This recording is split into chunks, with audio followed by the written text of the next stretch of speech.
Hello everyone, welcome to मुस्तारा Khatoon channel. Nursery school admission Delhi के government school में nursery school यानी nursery KG और class 1 में admission. अगर आपका बच्चा है नर्सरी या केजी या क्लास 1 के लायक तो आप एडमिशन करा सकते हैं 2022-23 सेशन के लिए गवर्नमेंट सर्वोदय विद्यालय स्कूल में।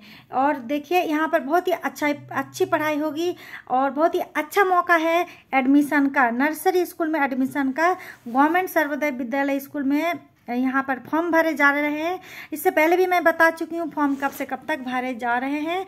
11 अप्रैल से ही फॉर्म भरना स्टार्ट हो चुका है और इसकी लास्ट डेट बहुत ही करीब है। आपको जल्द से जल्द फॉर्म भर देना है। लास्ट डेट 25 अप्रैल है। 25 अप्रैल तक आप चाहे तो अपने बच्चों का फॉर्म भर सकते हैं। अपने पास के नज़दीकी जो स्कूल है government school Sarvodaya Vidyalaya school, या पता करना है आपको कि आसपास कौन सा आपके एरिया में पड़ रहा है सर्वोदय विद्यालय स्कूल। उसमें नर्सरी केजी और क्लास 1 का फॉर्म भरा जा रहा है और उसमें आप अपने बच्चों का फॉर्म भर सकते हैं, एडमिशन करा सकते हैं। बहुत ही अच्छा मौका है। 25 अप्रैल को लास्ट डेट है, मैंने बता दिया। 2-3 दिन का समय बचा है। अगर आपने अभी तक फॉर्म नहीं भरा है तो फॉर्म भर दीजिए और इस वीडियो के माध्यम से आपको पता चलेगा कि क्या क्या डॉक्यूमेंट्स लगेगा, क्या बच्चों की उम्र होनी चाहिए। अगर आप मेरे चैनल में नए हैं तो चैनल को सब्सक्राइब जरूर कर दीजिए और घंटी का जो निशान है वो बेल आइकन उसको भी आप दबा दीजिए ताकि आपके पास जरूरी एडमिशन से संबंधित जानकारी अब तक पहुंच जाए। ठीक है, तो आपको मैंने बता दिया लास्ट डेट 25 अप्रैल को ही है। उससे पहले ही जा करके आप फॉर्म भर लेना। जो भी जानकारी चाहते थे वहाँ पर स्कूल में जब आप जाएंगे आपके आसपास के स्कूल में, वहाँ पे हेल्प डेस्क मौजूद होगा, वहाँ से आप पूछताछ कर सकते हैं। और अगर और कोई जानकारी चाहता है तो आप मेरे कमेंट बॉक्स में भी जानकारी ले सकते हैं, पूछ सकते हैं। ठीक है, तो इसमें क्या होना चाहिए, पहली बात तो दिल्ली के गवर्नमेंट स्कूल में निकला है नर्सरी एडमिशन। और इससे पहले मैं बता चुकी हूँ प्राइवेट स्कूलों में भी नर्सरी एडमिशन की जानकारी मैं देती हूँ और केंद्रीय विद्यालय एडमिशन की भी जानकारी देती हूँ। तो आप मेरे चैनल में नए हैं तो चैनल को सब्सक्राइब कर लीजिए। एडमिशन से संबंधित सारी जानकारी आप तक पहुँच जाएंगी। तो दिल्ली के सर्वोदय विद्यालय में एडमिशन के लिए फॉर्म निकला हुआ है। तो दिल्ली का प्रूफ होना चाहिए, रेसिडेंसी प्रूफ होना चाहिए दिल्ली का। ठीक है, तो यानी आप दिल्ली में रह रहे हो तो उसके लिए प्रूफ दिखाना पड़ेगा। और आपका जो स्कूल है आपके आसपास होना चाहिए, घर के रेसिडेंट के। तो जो आपका एड्रेस है उसके आसपास होना चाहिए। अगर 1 किलोमीटर के अंदर है सर्वोदय विद्यालय स्कूल तो उसमें आप जरूर जाइएगा ताकि आपके बच्चों का आसानी से एडमिशन हो जाए। ठीक है, सबसे पहले आपके बच्चों का मौका मिल जाएगा अगर 1 किलोमीटर के अंदर में आ रहा है जो स्कूल, उसमें अगर आप फॉर्म भरते हैं तो। और अगर 1 किलोमीटर के अंदर में नहीं है तो 3 किलोमीटर के अंदर भी आप जा सकते हैं। जो स्कूल आपके पास पढ़ रहे हैं उसमें जा सकते हैं। सबसे पहली बात तो यह जो आपके क्षेत्र में पढ़ रहा है, एरिया में पढ़ रहा है और 3 किलोमीटर के अंदर में है तो बहुत अच्छी बात है। अगर 3 किलोमीटर के अंदर में कोई स्कूल नहीं है तो जो भी नज़दीकी स्कूल पढ़ रहा है सर्वोदय विद्यालय स्कूल गवर्नमेंट का और नर्सरी स्कूल में फॉर्म भरने के लिए आप वहाँ पर जा सकते हैं। ठीक है, जब आप फॉर्म भर देंगे तो एक लिस्ट निकाला जाएगा 28 अप्रैल को। उस दिन आप वहाँ पर जाके लिस्ट चेक कीजिए। उसमें ना अगर कुछ छूट गया आपको फॉर्म भरने में या कुछ गलती कुछ मिस्टेक है, कुछ एडिट करना है तो वो सारी चीज़ जानकारी आपको मिल जाएगी। और देख लीजिएगा अगर नाम है तो, नाम अगर है जिसका तो उनको 29 तारीख को और 30 तारीख को जा करके उनमें कुछ करेक्शन वगैरह कर लेना है, एडिटिंग कर लेना है जो कुछ छूट गया हो, फ़ोन नंबर या कोई भी चीज़। ठीक है, तो उसके बाद यहाँ पर बताया गया कि 3 किलोमीटर के अंदर होना चाहिए, नहीं है तो कहीं भी आपके आसपास का जो स्कूल पढ़ रहा है वो भर सकते हैं। और बच्चों का क्या चाहिए, एक तो रेसिडेंट प्रूफ हो गया, आपका दिल्ली के रहने का चाहिए और बच्चों का डेट ऑफ बर्थ चाहिए। ठीक है, डॉक्यूमेंट्स में बच्चों का डेट ऑफ बर्थ बहुत ज़रूरी है। लेकिन किसी भी तरह का अगर आपका सरकारी या मतलब उस तरह से नहीं बना है डेट ऑफ बर्थ बच्चों का सही से, तो आंगनबाड़ी रिकॉर्ड होगा, कुछ भी है इनमें से देखिए, या हॉस्पिटल का कागज़ होगा, जिस तरह का भी है डेट ऑफ बर्थ बच्चों का, जन्म पत्री जो भी है जैसा भी है दिल्ली का लिखा हुआ तो बहुत अच्छी बात है, फिर आप उसको ले जा सकते हैं।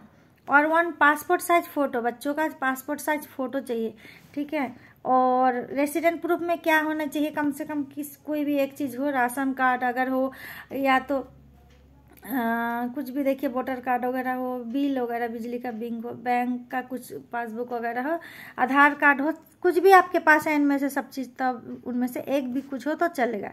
उसके द्वारा आप फॉर्म भर सकते हैं। अगर आप दिल्ली में रह रहे हैं, दिल्ली का एड्रेस प्रूफ इनमें से कुछ भी हो और बच्चों का डेट ऑफ बर्थ हो, बच्चों का एक फ़ोटो लीजिए और फटाफट जाइए दिल्ली के सर्वोदय स्कूल में नर्सरी एडमिशन के लिए नर्सरी केजी या क्लास 1 में आप बच्चों का एडमिशन करा सकते हैं। अब देखिए लिस्ट कब निकाला जाएगा, 2 मई को ड्रॉ निकाला जाएगा। ड्रॉ में अगर बच्चों का नाम आ जाता है तो आपके बच्चों का एडमिशन हो जाएगा दिल्ली के नर्सरी स्कूल में। नर्सरी स्कूल है गवर्नमेंट स्कूल और भी नर्सरी, ठीक है। तो 2 तारीख को लिस्ट निकाला जाएगा। और देखिए बच्चों के लिए मेन चीज़ की उम्र क्या होनी चाहिए। नर्सरी के लिए अगर आपका बच्चा नर्सरी में कराना चाहते हैं, 3 साल का बच्चा हो चुका हो, और कब होना चाहिए, 31 मार्च को बच्चा अगर 3 साल का हो चुका हो तो आप नर्सरी के लिए अप्लाई कर सकते हैं। अपने बच्चों का फॉर्म नर्सरी के लिए भरिए, ठीक है। और उसकी उम्र देखिए अगर 1 अप्रैल 2018 और 31 मार्च 2019 के बीच में है तो नर्सरी के लायक है वो बच्चा, ठीक है। अच्छी तरह समझ लीजिए, 1 अप्रैल 2018 के बाद 31 मार्च 2019 तक का बच्चा है, उस टाइम में अगर उसका डेट ऑफ बर्थ है तो नर्सरी के लायक है। आप देखिए केजी के लिए 4 साल का बच्चा होना चाहिए। 4 साल का अगर पूरा हो गया है तो वो केजी के लिए है। किंडरगार्टन बच्चे केजी के लिए है तो उसका 31 मार्च को जोड़ा जाएगा। 31 मार्च को 4 साल का हो गया, अभी नहीं कि अब इस महीने हो रहा है, अप्रैल में या मई में या जून में 4 साल का तो फॉर्म भरने जा रहे हैं, ऐसा नहीं। 31 मार्च को ही मतलब मार्च महीने में मार्च 2022 में बच्चा अगर 4 साल का हो गया हो तो वो केजी के लिए फॉर्म आप केजी के लिए भर सकते हैं।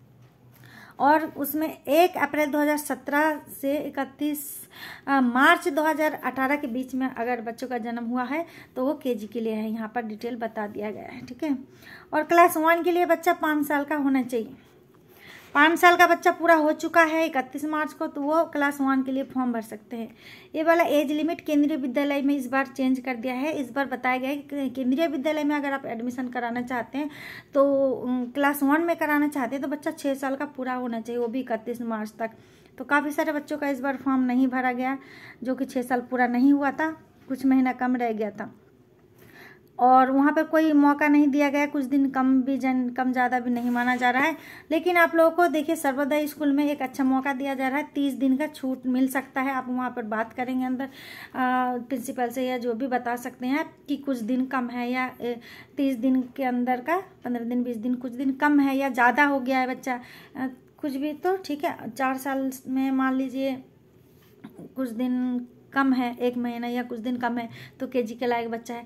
आपको लग रहा है कि 3 साल मेरा बच्चा हो गया है मार्च में, लेकिन कुछ दिन कम था 3 साल पूरा होने में, लेकिन 3 साल के माने जा रहे हैं तो आप नर्सरी में करा सकते हैं क्योंकि 30 दिन का छूट दिया जा रहा है। ये बहुत ही अच्छा है मौका, ठीक है। और मैंने आपको जानकारी दे दी। आप जो भी और कुछ जानकारी चाहते हैं तो आप मेरे चैनल में कमेंट करके पूछ सकते हैं, ठीक है। मैंने आपको एज लिमिट बता दिया, डॉक्यूमेंट्स बता दिया। और आपके आसपास का जो स्कूल है नज़दीकी उसी में जाइए फटाफट। 2-3 दिन का समय बचा है इस साल के लिए, 2022-23 सेशन के लिए जो एडमिशन होना है उसके लिए। बहुत कम सीट होता है, बहुत अच्छा स्कूल है, मौका है, बहुत लोग फॉर्म भर सकते हैं। अगर आप फॉर्म भरेंगे और आपके बच्चों का लिस्ट में नाम आ गया तो एडमिशन हो सकता है। देखिए किसके लिए कितना सीट होता है वो भी यहाँ पर डिटेल दे रखा है। जो SC कैटेगरी वगैरह में आते हैं तो उसके लिए 15% सीट है, और ST कैटेगरी में आते हैं तो 7.5% सीट है। इस तरह से बताया गया है, उनके लिए अच्छा मौका है। तो और कुछ जानकारी चाहते हैं तो आप ज़रूर मेरे कमेंट बॉक्स में कमेंट कीजिए, और वीडियो अगर पसंद आई हो तो एक लाइक दीजिए। चैनल को सब्सक्राइब करना ना भूलिएगा। Thanks for watching.